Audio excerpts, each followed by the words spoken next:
OOTD! OOTD! OOTD! Oras ng opinyon, talakayan at diskusyon. Yung utak mo maliit, pagganahin mo, ha? Silang mag-aatid sa atin ng balita, kasama sina Jobert at Derek Chap. Silang mga kasama natin sa oras na opinyon, talakayan at diskusyon. Oras na opinyon, talakayan at diskusyon. Oras na opinyon, talakayan at diskusyon. hello! Hello everyone! It's a beautiful, beautiful Friday! Falsetto yun, ha? Hello! Dapat sa magtenor ako. Oo, tama. Yes, magandang araw sa inyo lahat. Naku, na-miss namin kayo, my God! At maraming salamat sa lahat ng patuloy naman nanonood dito sa dating tambayan ay ngayon ay tahanan na lang lahat ng mga viewers natin ang OOTD! Oras ng opinyon, Talakayan at diskusyon. with my nanay na pareho kami naka-blue pero ang puso niya ay marikit at maraming pagmamahal na pwedeng ibigay. Nanay Jobert Sokal dito. Of course, ang magandang puso, ang aking mahal na anak, Direct Chaps Manansala, na nagpatawad. Ang sarap-sarap na feeling na nakakapagpatawad tayo ng kapwa natin. Di ba? Nay, It feels so good. Nay, today is the birthday of my ever-beloved and the only princess in my life now. My daughter, Kisha Princess Kiara Manensala. Happy 10th birthday. Happy birthday, baby girl! Sarap ng spaghetti! Yes! Sarap ng pancit canton! Di ba? Sa lahat ng mga pumunta, sa lahat ng mga kaibigan namin, sa lahat ng kapamilya namin na pumunta at nagsidalo at pumunta at nagbigay ng oras para sa special na araw na aking pinakamamahal na anak, maraming salamat galing sa aking puso. Ang daming regalo ni Kiara. Na maraming nagmamahal at maraming salamat sa regalo mo. Oy, naku, nakaka-touch ka na. Diyos ko, yun lang eh. You're very much welcome. Yan ay, pero at least may ireregalo rin tayo sa ating mga OOTians ngayon. Tapos naganap si Kiara. Sabi niya, saan binigay ni Tito Yung pagmamahal at pagkakaibigan, di ba? At ngayon, may regalo nga rin tayo sa mga OOTians natin. Of course. Yeah, we will talk about Diwata. Oo nga. Anong nangyari? Update kay Diwata? Update, oo. We will also talk about Miss Alma Moreno. Oh, loveless daw si Loveliness? Oo. Totoo. Parang gusto title na yun ha. Di Pangkoy ha. And gusto ang update tungkol kay DJ Daniel Padilla. Very, very successful. Napakaswerte ng batang ito. Alam mo, akala nila nawala siya. Akala nila bagsak ang career. Hindi. On the contrary, doing so well. I love that. And of course, ang hinihintay nila pa sa'yo palagi, ang nagpapasaya sa aming lahat na ay ang iyong blind item! Mamaya! Ito si Pangkoy, no? Gusto mo Nagmamadali kagad ka ng clue? Mamaya ba? O sige. Diretso na tayo sa latest bihis ng showbiz. Si Diwata. Alam mo, many years ago, nakita ko yung kanyang video clip before, nung hinuli sila ng mga pulis. Kasi nakatira sila sa ilalim yata ng tulay sa Pasay. Tapos, parang nagsaksakan yan eh. Parang may mga saksakan, tapos dinalas na sa presinto. Tapos si Diwata, nag-ano pa siya, nag-beauty pageant. Yeah. Sa presinto mismo ha. Tapos meron siya ritong band-aid yata or something. Tapos, naalala ko siya ulit nung sumali na siya sa Q&A. Doon na siya parang nakilala sa di ba? At ang ganda kasi ng kwento ni Diwata. Nung nakuha na niya yung 5,000 yung premyo, di ba, for that day, ay tinanong siya ng mga host kung may boyfriend siya. Sabi niya meron daw siyang boyfriend kasi in fact yung 5,000 nga daw hahatiin niya sa kanya at saka sa boyfriend niya. Tapos, ang boyfriend daw niya, every Saturday, kasi nagtatrabaho siya sa construction, every Saturday ang sweldo. Every Saturday lang siya tinitext na kanyang jowa. At pinupuntahan, sinusundo siya. Nagsumusweldo din. Sumusweldo din sa kanya. Nakakaloka si Diwata, nakakatuwa. Marami mga lumalabas tungkol kay Diwata, no? Kasi si Diwata siguro isa sa mga masasabi nating swerte. Yes. Isang taong nag-try na magnegosyo at pinalad na grabe na talaga. Sobrang patok. Tsaka maliban sa... It is something unusual. It is Oo. not something normal na It's pala. phenomenal. It's phenomenal, Actually, yeah. it's Oo. phenomenal. At maraming nagmahal, maraming nagbigay ng mga biyaya sa kanya. At marami ring mga vloggers na kumita kahit paano sa kanya sa pagbo-vlog tungkol kay Diwata. Tama. Araw-araw, ang laki yata ng neto. Kinikita talaga ng kanyang kainan, yung Pares overload niya. Tapos, di ba may mga iba pa mga, hindi ko alam kung mga politiko yun. Di ba may mga nagpa-park up sa binigyan siya ng 500,000 ba o 700,000 na 700,000, cash yun, ha? may million. Oo. So, puno-puno na nga siya ng alahas, Yes. di ba? Pero, on one note, ang problema ngayon si Diwata ay parang bang binabash na siya ngayon ng mga tao. Parang marami na nagsasabi, coming out in the open, na sinasabi nila na hindi daw talaga masarap ang pagkain ni Diwata. Kumbaga, yung, forgive us, ako haven't been there. Unang-una, hindi ako mahilig sa Pares. Kasi medyo matamisan eh. Hindi ko masyadong mahilig sa mga matamis na ulam. Pero may mga iba naman siyang tinda, may mga chicken, di ba? May iba naman siyang mga putahe doon eh. Ngayon, ang sabi nila, may napanood ako ng vlog na sinasabi, only rice nga raw. Pero yung rice niya, hindi magandang kalidad. Kumbaga, parang ordinaryong kanin na parang hindi masyado makain.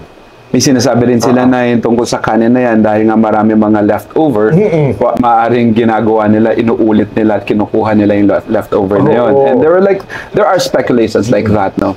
But ang totoo rin ay, na kung bakit nasisira siya ay kung yung mga yung pang-i-snub niya sa mga gustong mag-greet sa kanya. Nagsusuplada. Maraming mga clips na naglalabasan na parang kung paano siya nagbago or kung paano siya magsuplada. Pinagtanggol siya pinagtatanggol siya ng ibang mga vloggers na ganun talaga bilang sobrang busy ka or sobrang pagod ka minsan na hindi mo makontrol ang iyong emosyon na magsuplada, parang ganon. But siyempre hindi nagugustuhan na marami mga netizens siya. Oo, pero alam mo Diwata, sayang lang kasi yung opportunity nga. You're phenomenal in terms of this kinds of business. Yung Pares overload mo was doing so well. Dapat the more mong inalagaan yan, the more mong pinasarap. Kahit na magtaas ka pa ng konting presyo eventually, kasi nakuha mo na yung market, basta sarapan mo dapat ang sarapan. Ang dami nagko-complain daw na may progress sana. May kulang sa mga ricados, para bang nakikain na lang sila doon kasi gusto na makisakay sa popularity ni Diwata. Gusto na, curious sila.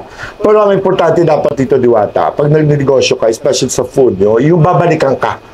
Kasi nasarapan sila. Dito natin makikita na ang pagninegosyo ay hindi biro. Oo. No? Na kailangan, meron talagang expertise, na meron talagang taong nakakaalam kung paano ang mga ins and outs ng business, kung paano ipa-improve, kung paano tumaas ang kalidad, o kung paano magstay. Yung mga taong kumakain at pumipila at willing to fall in line for like 3 to 4 hours dati, no? At saka yung ugali rin talaga. Alam mo, ang laki mo kasi malaking personal brand ka na ngayon. Alam mo, iba pa rin tulad ng may bagong bukas. Naglalabasan. May si Hiwaga naman ito, na may sunflower dito. Sa may Litex, sa may Commonwealth, ang sarap din to. Ang masarap din para sa niya. In fact, ang totoo garaw niyan, mas nauna sila na nagtayo ng parisan. Matagal na yun sa kanila. Na hindi siya ang may-ari, isa lang siyang empleyada, pero dahil nga may Diwata, biglang may Hiwaga. At siya ang nilagay doon. Siya si Hiwaga. Siya siyang Hiwaga. Kumbaga, you have a competition na, a competitor na. Doon mismo rin sa tapat ng kanyang parisan, nagtayo rin si Encanto. Encanto naman, parisan din. Diba? Dumadami na. In fairness, it's all because of Diwata. Malaking bagay yung influence niya. Malaking bagay na nag-open ng maraming mga business opportunities sa mga taong hindi dati man pinapansin. Totoo yan. At malaking bagay na ibinigay yun ni Diwata. Sana ingatan niya Sana ingatan niya. Kasi dami ko narinig na parang he will becoming down soon. Alam mo yun? Yung parang... Ang sinasabi na talaga fad lang naman yung kanya.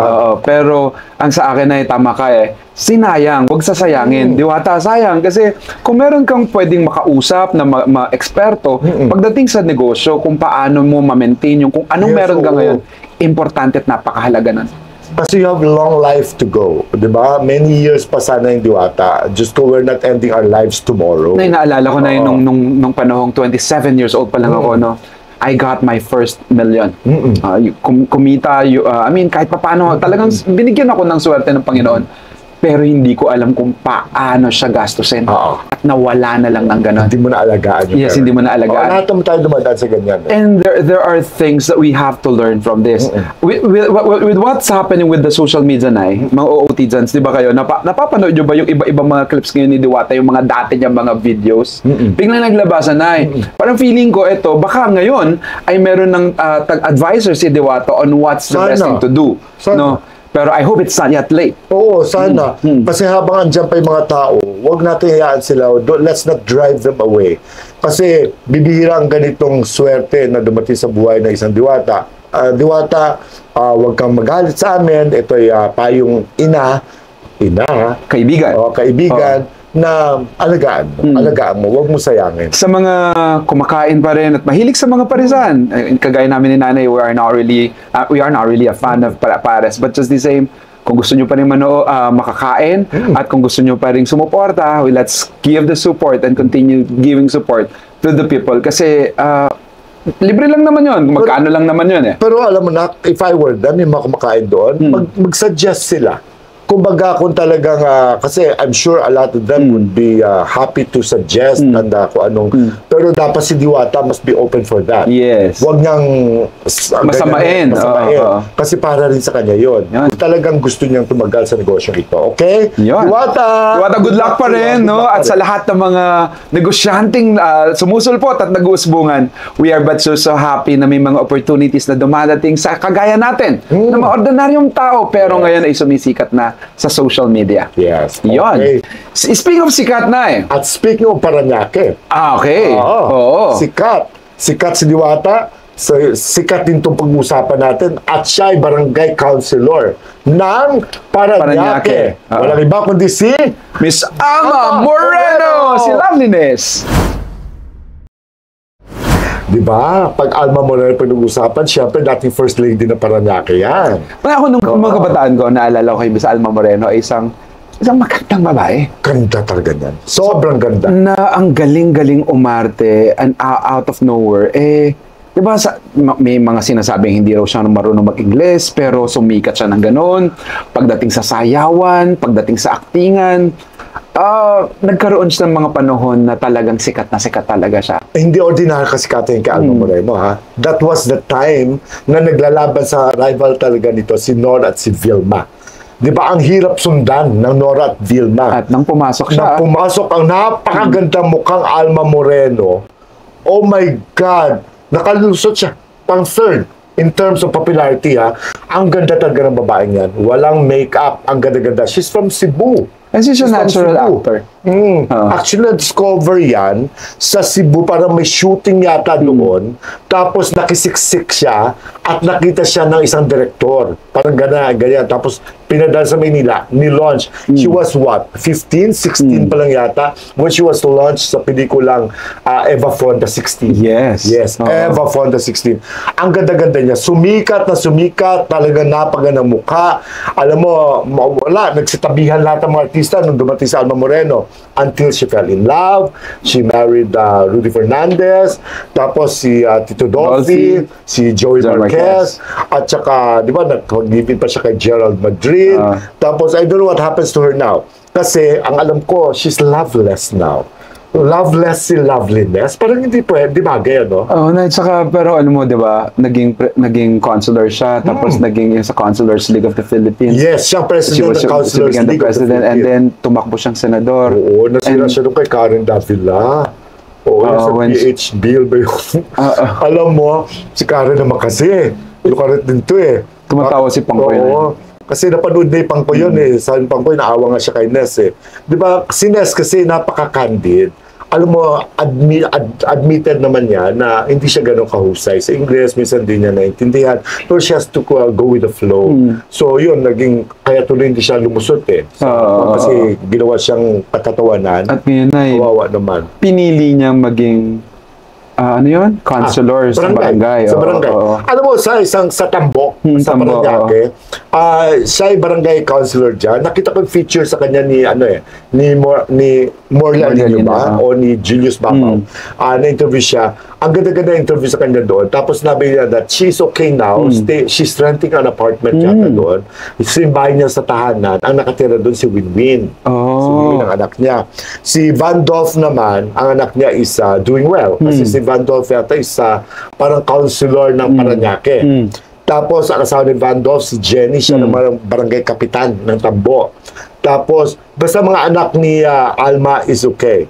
Tapos siya naman, living simply, nagsishow pa rin siya, ha? Alam mo, medyo she gained lang a little weight. Hindi a little weight. She gained weight. Pero ang ganda pa rin talaga naman. Mukha niya na. Ang ganda pa rin. Pero ang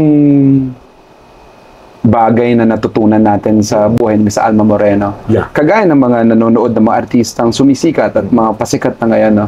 Talagang kailangan palagi natin mong sinasabi na tomorrow is never promised. Yes. Na kung saan kailangan ngayon may pera ka, kagaya ni Diwata Nanay, parang kailangan ay nakakaipon at naitatama mo yung future mo. No? Jobert, gawin mo yan. Sarili ko pa kausap ko.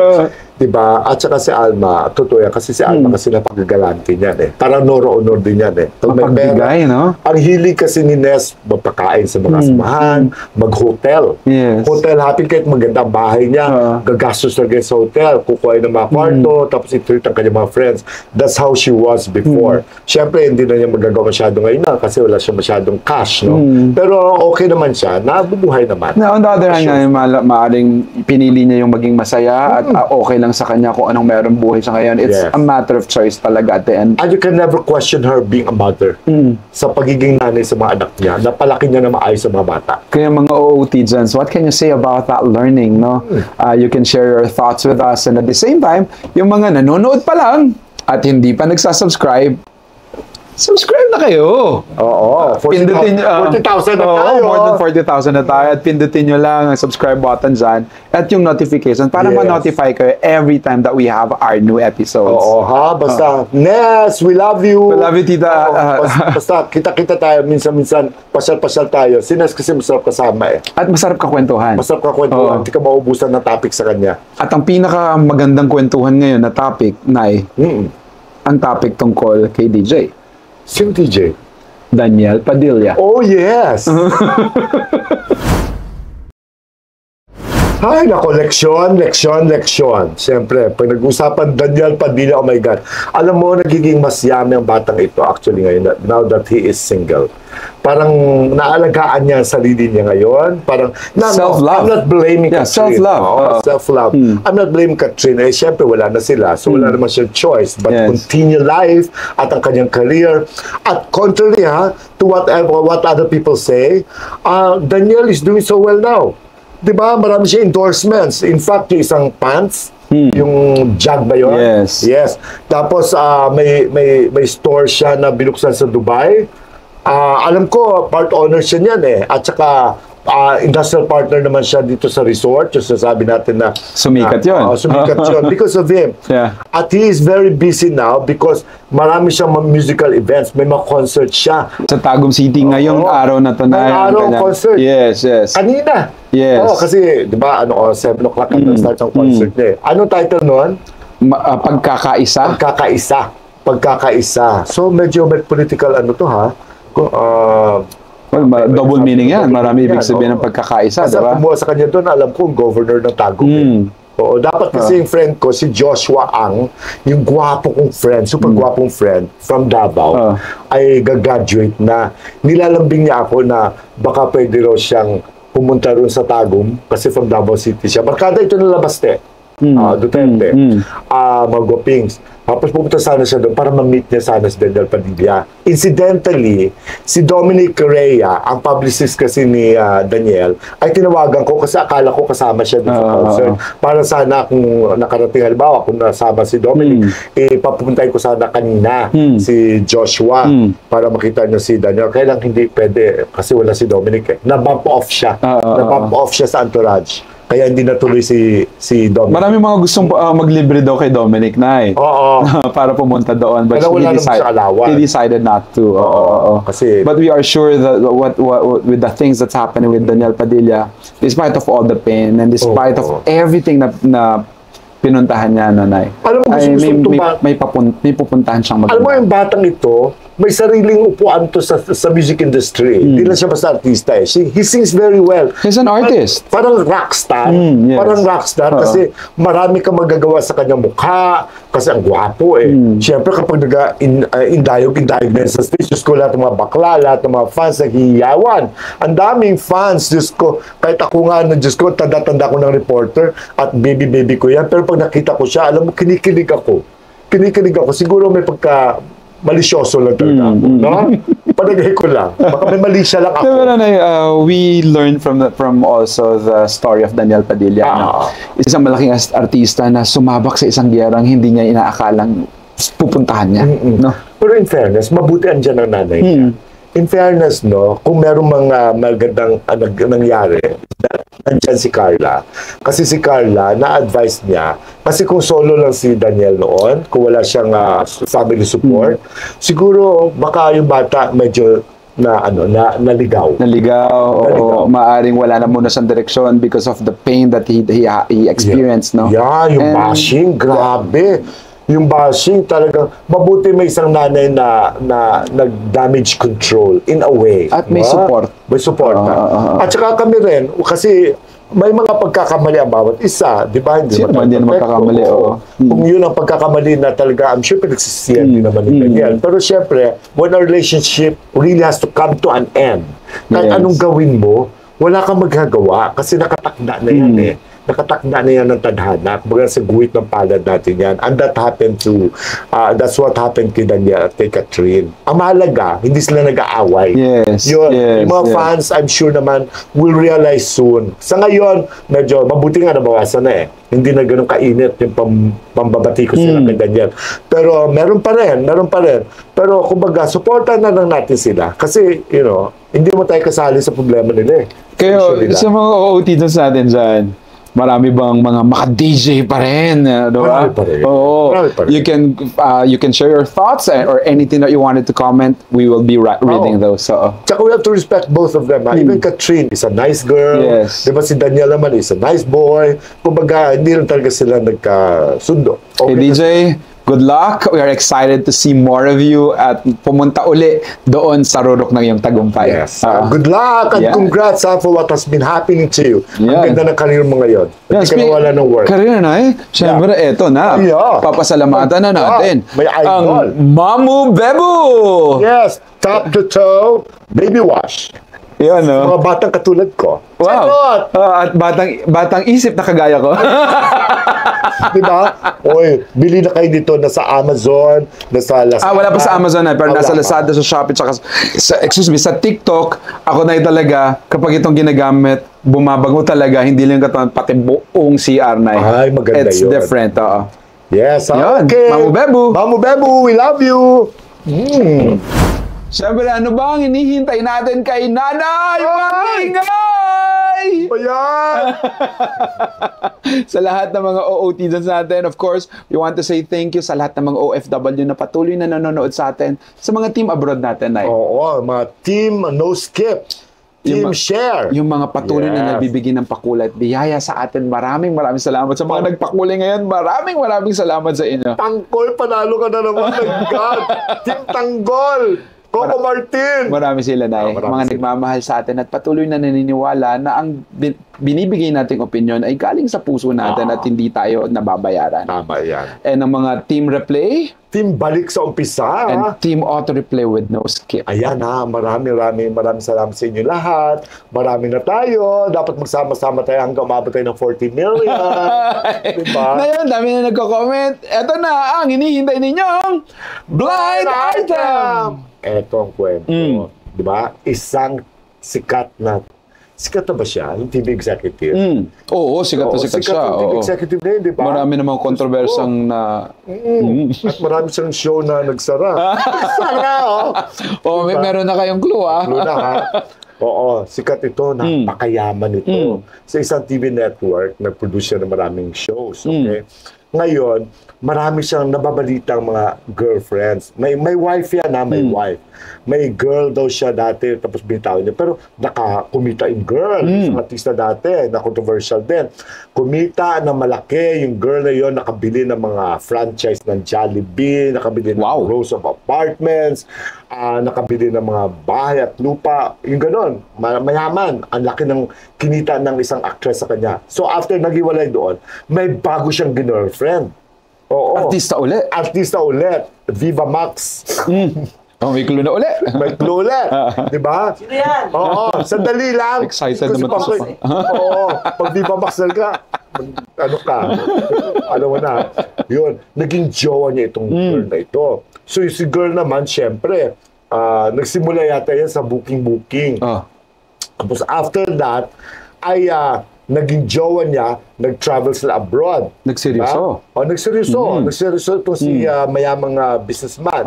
Tapos, balita, di ba naalala mo dati yung kasama niya doon, isa pang sexy star din, pero itinangge na siya yun, yung babae. Kasi iba pala, etong si Viva Max girl ang kasama niya doon. So, jowa niya. Binigyan naman ng mga kotse, luxury cars, binigyan din ng kondo, talagang pera. Itik talaga sa pera itong businessman na ito. Itong businessman na to, Nay, itago natin sa pangalang ano? Basta. Ay, sorry. Oo, nasa alphabet. Nasa alphabet siya, Oo, di ba? Magkasunod ng pangalan sa alphabet. Ay, oo. Tapos, ngayon, eto na ngayon. Yung babae, hindi pa tumagal ka ng relasyon, wala pa 1 taon. Wala pang 5 months yata. Binitawan ni businessman si sexy star. Nagsawa? Hindi. Ano? Balita, nahuli niya na ang kanya, kasi ibinabahay na niya ito nahuli daw niya ang kanyang girlfriend kasi mga bodyguards yata niya nakahuli, I don't know paano nalaman, na kahit sila na ay nakipag-date pa ito sa isang batang Chinese na gwapo sa Rockwell. Oo. Hindi ikaw yon. Chinese gwapo. Gwapo si Pangkoy na Very light. Yun. So, hiniwalayan siya. Ngayon, laki ng... Alam mo, yung mga tao nangihinayang. Bakit pinakawalan niya? Diba? Pili ko si Pangkoy talaga to. Oo. Bakit hiniwalayan niya yung kanyang businessman na jowa? Dami niyang pera mahuhutot doon. Hindi siya masaya. Oo. Dito siya masaya daw sa isang bagets. Hindi naman sa pera lang talaga magiging masaya ang isang tao. Oo, pero sa susunod, huwag ka na pumatol sa mayaman kung di mo panindigan. Oo, kung hindi naman pagmamahal ang pwede mong ibigay. Oo, pagka ba pumatol ka na lang. Mayaman itong executive na to. Mayaman. Pero ibang shows niya, isinara na niya because hindi naman kumikita. Nalulugi billion-billion Diba? Kaya kaysa naman magtapon pa siya hindi gastos na sa mga girls niya. May nakikita ako mga comment ng ating mga OOTians na, ano yung comment nyo? Ano yun? Lou! Chloe na daw, Nay. May Chloe ka. Oo, may Chloe tayo. May mga Chloe ka na binigay kanina. Diba, andun na. Ano pa hinahanap nyo? Ang pangalan niya, Nay, sabi mo magkasunod sa alphabet. Oo, Unang alphabet. Oo. Sa alphabet magkasunod ang pangalan niya. Yung babae naman, may ka-initial siya na komedyante. Sexy comedian. Hindi. Ano? Komedyante ng Sino? ang kanyang initials. Okay. Okay, siya may ari nun. Ay, sorry. Juking ka niya. Clue lang naman. Sinabi kong juking Kumaya, okay. Basta. Ka-initials niya. Yung isang komedyante. Mga matatalino naman OOTians natin, no? Yung hindi na matalino itong mga pinag-uusapan natin. Pero the businessman is really a magnet, ha? Oo. So, at saka yung babae, magnet. Oo, no? Pero malungkot, no? Magnet. Malungkot. Pero masaya yung babae, ha? Oo, kasi finally found someone. Ang daming gwapo taga mga Chinoy, no? Yun, doon siya namabaliw ngayon. Alam nyo na, ha? Basta manood kayo ng Viva Max. Yun. Oo. Doon, hanapin nyo Yan yun. ang- yan ang mga Maganda yung batang niya, maganda. Yan ang mga OT dyan sana ay nagustuhan nyo ang inihain namin sa inyo dito sa ating programa. Muli, I just want to say happy birthday sa aking anak na si Kisha Princess Kiara Manansala at sa aking kaibigan na si Che del Rosario. Happy birthday. Yes, Daddy Talk, Percival de Leon, thank you for watching always. Miss Prezi, uy, maraming salamat sa lahat ng mga OOTians natin. Si Wuting-Wuting namimiss ko na eh. Oo, ako naman Christina Harvard. Oo. Oo. Yun, so ito na po ang OOTD! Oras ng Opinyon. Talakayan at diskusyon. With my nanay na kapag nagbi-BIA, parang nawawala yata ang pagod at stress ko. Nanay Jobert Sokal dito. Siyempre, pag natutuwa ang ating audience, anak, Direct Chops Manansala, pag natutuwa ang ating audience, siyempre lalo tayong ginaganahan.